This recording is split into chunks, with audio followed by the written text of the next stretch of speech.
hodantinimo waa fiinta ugu sarraysa ee hanaqaadka qofeed iyo kan qaran labadaba. Bulshaduna waxay baraare ku naalootaa kolkuu bislaado garaad wadareedkeeda. Haddiise uu kala dhantaalmo hanka ummadda iyo hab fakarka hoggaankooda, waxaa dhexdooda fariista qabjab, waxayna qarka u fuulaan inay wax kasta iska mala awaalaan, waxayna la guurguuraan dareenka ay ka helaan wareerka sida qorshaysan amaba fowdada ah loogu soo dhex tuuro marba marka ka dambaysa. Saboolnimada mar la ammaanay lama sheegin. Daawo waa loo helaa markay gasho dakhliga iyo faa'iidada la filayo. Ummadaha haysta nolol maalmeedkooda waxay dejistaan sidii ay xitaa uga saari lahaayeen waxyaaba la fisho inuu ka mid noqdo faqrigo. Waa tan dowladaha qaarkood haddeer meel u sii dhigaan jiilal iman doona 300 oo sano kadib dhaqaalihii ay ku deeqtoomi lahaayeen. Farqi aad u weyn baa u dhexeeya baahiyaha ay bulshooyinku qabaan. Qaar quutulyoonka bay xal u raadiyaan, qaarna horumar sidii lagu gaari lahaa bay ka fakiraan. Soomaalidu tan hore bay la tacaalayaan, waxaase ka sii xanuun badan haddii ay saboolnimada gasho maankii la rabay inuu dejiyo siyaasaddii dalka iyo dadka ay hodantinimo ku gaari lahaayeen. Hoggaamiyuhu waa inuu lahaadaa fogaan arag xadkeedu yahay inta hankiisu leegyahay, waana inay jiraan qorshe howleed la fulinayo, dadkuna wada arkayaan, kana rajo qabaan in la gaari doono hankaas. Aabe kaalay arag waxay igu haysay bay isku haysaaye. Dad badan oo Soomaaliyeed baa rumaystay in dowladdii hore ee madaxweyne Farmaajo ay mas'uul ka ahayd dib u dhicii doorashada dalka oo si xad dhaaf ah u jiitantay.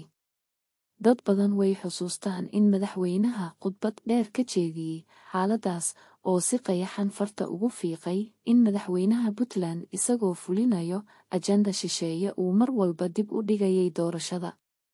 Ilaahay mahadiis bacda tacab way hirgashay doorashadii. Xaaladda ka taagan Puntland cid walba way aragtaa, hal qof oo ka mid ah hoggaanka siyaasadda ama dhaqanka oo garan kara mustaqbalka soo muuqda ee maamulkaas ma jiro.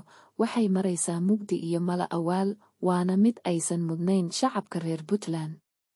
Waxaan ogahay qorshaha madaxweyne Saciid Dani inuu yahay mid loo soo dhiibay oo uusan isagaba xitaa lahayn, waana isla qorshihii kaga fashilmay dhanka dowladda federaalka.